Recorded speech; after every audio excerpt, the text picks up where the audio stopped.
Hi, I'm Jeff Goodman and welcome to scubaverse.com. Today I'm going to be looking at triggerfish. Triggerfish here in the UK and particularly here in Cornwall.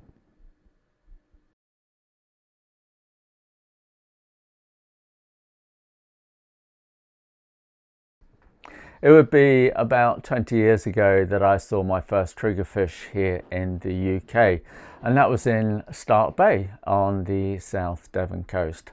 It was on its own and it was only about this size, looking quite lonely, and I was, of course, as you can imagine, very surprised to see it. I thought, you really shouldn't be here. And I've not seen one in the years since, until last week. I have heard over recent years of triggerfish being caught by anglers or occasionally coming up in nets, but I hadn't actually seen any, and then a few days ago, just in the gloom, I saw the outline of what had to be a very large triggerfish. I went down later and I took down my remote camera that has some bait in front of it, left it there just to see what was going to turn up. Lo and behold, triggerfish, a huge shoal of about 8 or 10, and they were all about this size, quite big, and they were grey triggerfish.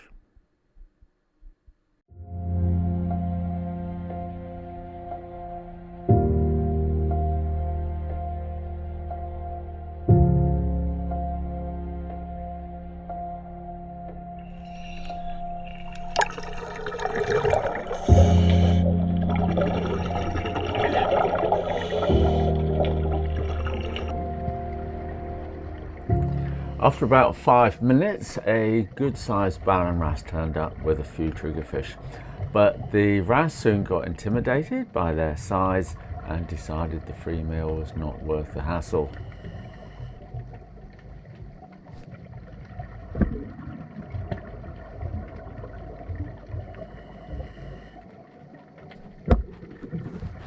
After 10 minutes, it all got a bit frantic, with many more triggerfish turning up and knocking the camera rig over on its side.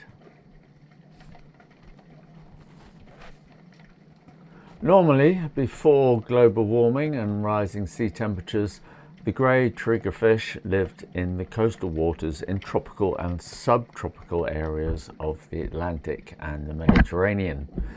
Now they're here in the UK and look to be getting a firm foothold here as their numbers are increasing.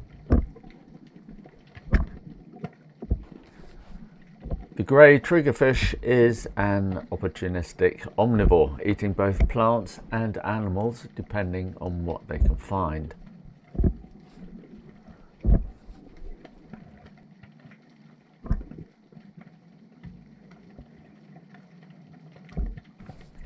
They can be quite aggressive and territorial, especially in their breeding season when defending the nests.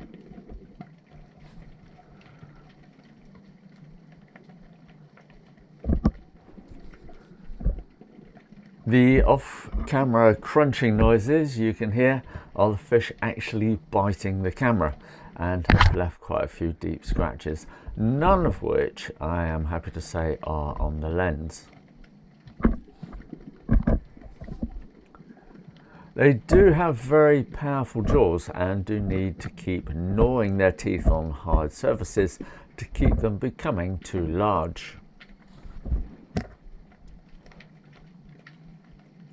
They are slowly moving northward, and one has even been caught off the Inner Hebrides up in Scotland. Although they are quite timid of divers, my advice, if and when you see them, is to observe at a distance and not assume you won't get bitten.